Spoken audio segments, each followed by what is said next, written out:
And every time I have to get in the car, sit down, look at my GoPro, and try and think of something original to tell you about a car that everybody says is perfect. Hello everybody, and welcome back to the Overrun. As usual, I am your host Chase Bierenkoven, and this week we are taking a look at the 2025 Mazda Miata Grand Touring. So what's new with the Mazda Miata in 2025? Well, 2024 ushered in what we're going to refer to as the ND3 generation of the Miata. It's the third facelift for this body style, which debuted all the way back in 2015. It brought some new looks, a newly standard LSD, and a few other tweaks and updates we'll kind of sprinkle in throughout the video. For 2025, the Miata is functionally unchanged, unless you're lucky enough to order one of the 300 35th anniversary edition Miatas that will be brought to the US this year. It's based on this Grand Touring trim, which means you get stuff like heated seats and a leather interior, and most importantly, a special paint color, artisan red metallic. But we're going to get to all of that and more in today's video. So let's talk about styling updates for 2025, or well, really 2024, because there aren't any aesthetic changes to the Miata for 2025. Everything that happened that's new with the looks was new for 2024, like these headlights. These are new for 2024 headlights. They're LEDs. They have a more unique lighting signature on them now with the elements here, and these will swivel back and forth with the steering wheel to better direct your lighting, which is a much appreciated kind of luxury change to the Miata. But by and large, this car in its current form has existed since 2016. It really hasn't changed a lot because I don't think it needs to be totally honest with you. I think that the ND design is, I don't want to use the timeless cliche, but it has aged beautifully. The design is unchanged. The bumpers are the same. The hood is the same. The whole thing is pretty much the same except the lights, and I think that really works for the Miata. There's just not a lot here, and there doesn't need to be. There are a couple of things around the car that I do still want to show you. For starters, I want to start with this line right here on the bumper and the hood also. What it does is it actually gives you some idea of where the car is. Because these are raised a little bit, you can actually see them from the driver's seat, which means that it's very easy to place the car. It makes the car easier to park because you know where the front end is and where the wheels start and end. But let's move down the side here real quick and I'll show you the top operation, which is, I think, maybe my favorite sort of styling-ish thing about the Miata because it's just so darn easy. All you have to do is get in. The car doesn't really even need to be on. Close the door, and you reach back here and pull this lever. Once you've done that, the top pops up. You fit your hand in the little handhole here and pull. And then you latch the top and the roof is up. And of course, retracting it is just as easy. Grab the latch, flip it back, push it down, roof is down. There is, of course, the RF hardtop, but I think that the convertible is still the way to go because it's just so easy to drop the top and enjoy the Miata as intended.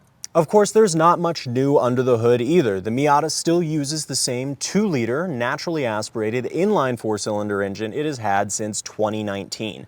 It makes 181 horsepower and 151 pounds-feet of torque. Now, I know that doesn't sound like a lot, but we do have to keep in mind that the Miata is arguably the lightest true sports car on sale today at just 2,400 or so pounds. The other thing that makes the Miata a true sports car is, of course, the mandatory 6-speed manual transmission that is one of the best on sale today, and that spins exclusively the rear wheels via a newly standard for 2024 and therefore 2025 limited slip differential. So let's talk about the interior space in the Miata. There's not a lot of it, but that's kind of the point. I do want to touch on something a little bit annoying though to start things off.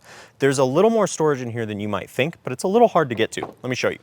So there's some storage back here behind the seat, but you can't just like pull a little latch anywhere to like put the seat forward.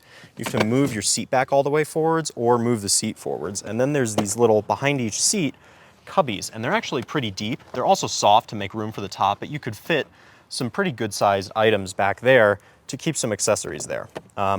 There's obviously no seat back pockets back there either, but that's a nice alternative. Let's also talk about the glove box. It's right here. It's been pretty much unchanged. It's very, very, very, very, very, very tiny. There is no traditional glove box. That's all you get. These removable cup holders as well are unchanged. They've been in the Miata forever. You can take them out and then you can put it into the little spot over there.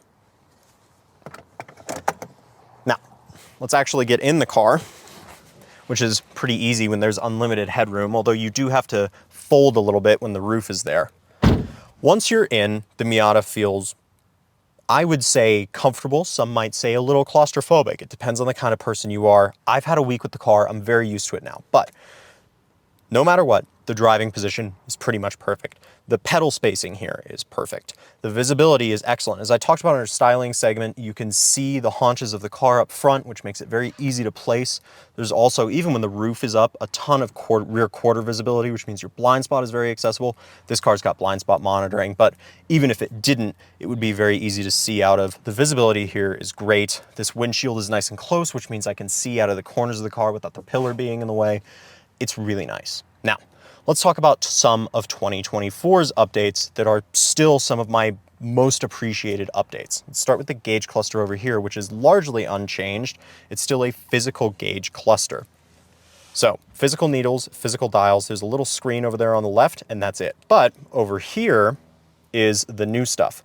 This new screen, 8.8 inches, significant improvement in resolution, functionality, the works. Wireless Android Auto and CarPlay. It's also much lower in the dash, which means it doesn't eat into your visibility as much up here. This is really the most beneficial change that's been made to the Miata in some time. The rest of this interior, though, is largely unchanged. Down here, you have all your physical dials and switches, automatic climate control in this Grand Touring model, as well as heated seats, USB ports down here, and then over here, you'll find some redundant physical controls for the touch screen. You can use this rotary dial to get through a few options. There's volume and track down here, a favorites button, and then back here you'll find one last little spot for, I don't even know what you would keep in here, maybe some quarters and a lighter. There's just not a lot of room. But all in all, the Miata is really, really tiny, and of course, you pay for that in the interior. The last thing I want to touch on here is this 6-speed manual transmission. It's one of the best on the market. I think it's just as good as the stuff that's coming out of Honda right now, and I'll show you why. When you go to start the car, you see how much that moves? It shakes. Watch, I'll rev the car. You see it moving as I rev the car? This thing is constantly bouncing around and vibrating in your hand. It makes the Miata feel so alive, and it's definitely my favorite part of this interior. Before we talk cargo space, I did just want to show you the tail lights. These were updated in 2024, and they have this new LED element here, which is kind of nice. I just think it looks a little bit more professional and a little bit more modern. Anyways, let's talk cargo space, such as there is. There's obviously not a lot with the Miata. There's a grand total of 4 whopping cubic feet of cargo space back here. But I do want to point out that this is pretty deep. You get this indentation here, which means that you can fit some good-sized luggage back here. The other thing that I wanted to point out just very quickly, I've never noticed this, there's this little light back here that you can turn on. It's very, very dim, but you can illuminate what little cargo space that you do have. Obviously, competitors offer more. The BRZ and the 86 both offer 6 cubic feet of cargo space, and that is before you put the rear seats down. So they are much more practical alternatives to the Mazda Miata in terms of cargo space. It is another year and another driving session with the Mazda Miata, and that is never really a bad thing. It's also kind of tough because I know that this car is getting a little old and that it's due to be replaced or updated soon, and I'm a little worried, as I am every time this car comes up for an update or to be renewed, a new generation, because I worry that, you know, like, is this going to be the time? You gotta take a heat check at some point, right? Is this going to be the time that Mazda kind of fumbles the ball a little bit? And every time I'm proven wrong, and every time I have to get in the car, sit down, look at my GoPro, and try and think of something original to tell you about a car that everybody says is perfect. And it's kind of frustrating because guess what I'm about to do? I'm gonna sit here and I'm gonna tell you that it's perfect because it's a Miata, dude. It's perfect. It's really frustrating because so many other cars compromise, and then you get in one of these, you put the roof down, and you realize, like, I don't need all of the bullshit. I don't need 500 horsepower and huge brakes and carbon ceramics and suede and interiors and and red badges and shit. I don't need all of that, man. You know, like, this is the most basic Miata. This is the Grand Touring one, which means you do get some nicer stuff in it. You get, you know, heated leather seats, stuff like that. But this is the most basic version of a Miata in terms of performance accoutrement. There's no Brembo brakes, no Recaro seats, and it's still, like, the most fun car. It's so annoying. It's kind of what you hear people talk about when they drive 911s. Like, it's just, oh, there's a fox in the road. Hello, Mr. Fox. Is he a Miata guy? Big Miata guy? Yeah? It's kind of what people talk about when they talk about Porsches. Like, it's so good, it's annoying. This is so good, it's annoying. And it's also like a 45th of the price of a Porsche. I mean, these are not expensive cars, and they're so good. You know, the pedal box is perfect for heel towing. The motor sounds, you know, engaging and raspy and metallic and eager. And you can do these little delicate, like, it slides on the exit now because of this gearbox. Oop, that's third. This gearbox is actually very good, and it's very rare that I miss a shift. The gates are so clearly defined. You know, it's very rare that you'll do something like that. I mean, how many years have we been testing Miatas, and that's the first time I've caught something on camera. The visibility in this car is perfect. It's frustrating, man. Everything about this car is, like, perfect, you know?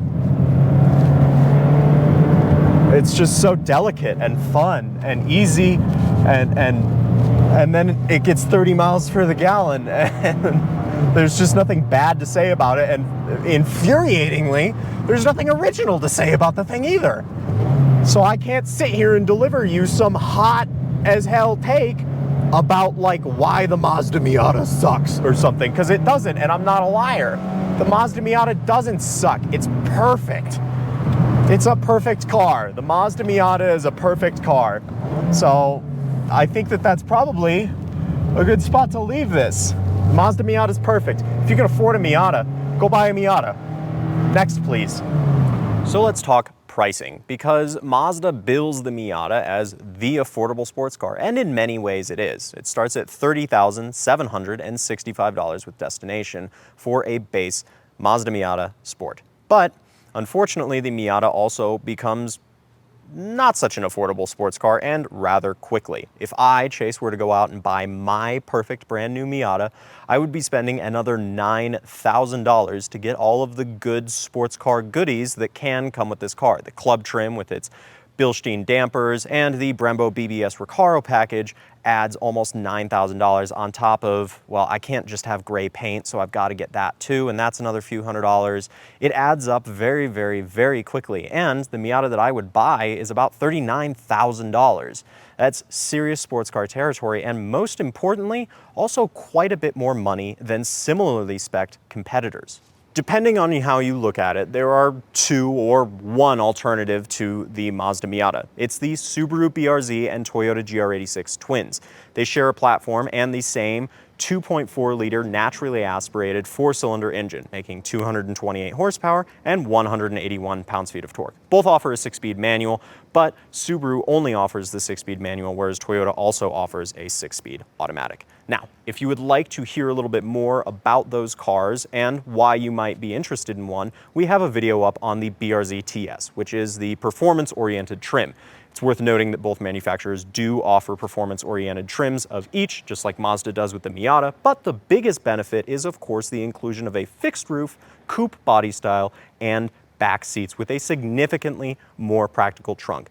Toyota and Subaru say that you can fit a full set of wheels and tires in the trunk, and there's a lot more room back there, and if practicality is your sticking point with the Miata, those are definitely good alternatives. So, let's wrap this thing up. Final thoughts on the Mazda Miata. Now, there aren't a lot of changes for 2025, but I think that that really speaks to the staying power of the Mazda Miata. This car has been with us in one form or another with some minor tweaks since 2016.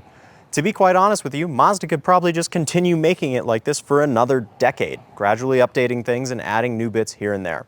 It's a Miata. It doesn't need to be complicated, and this car is not. It is very distilled and, well, it's a purist car, and that's what makes it so great. But of course, now there are new competitors in the segment, and there's a lot of cross-shopping to be done. You could be 28, 29, getting into your first real job and looking for that sports car you can drive every day, or maybe even, if you're lucky, a second car to drive on the weekends. And there are offerings on either end of that scale. And maybe your heart, like mine, says you want something 20-something years old, German, and broken, just like me. But your head says that you need something a little bit newer, a little bit more reliable, and something with maybe some lower running costs. That's where the Miata comes in. It splits the difference beautifully. And frankly, so do its competitors. So what it really comes down to is whether or not you can make the Miata lifestyle work. Do you need those back seats offered by the BRZ and the 86? Or can you get away with the small trunk that the Miata offers and the single passenger seat? If you can, I really don't think that it's possible to have more fun for the money. Yes, newer Miatas in higher trims with all the good performance stuff do get expensive, but they are still, bar none, the fun, affordable sports car. And so with that, I think it's probably time to wrap up. I just want to say thank you again for watching, and please do remember to like and subscribe so that next year, God willing, I can drive another Mazda Miata. We'll see you next time, guys. Bye.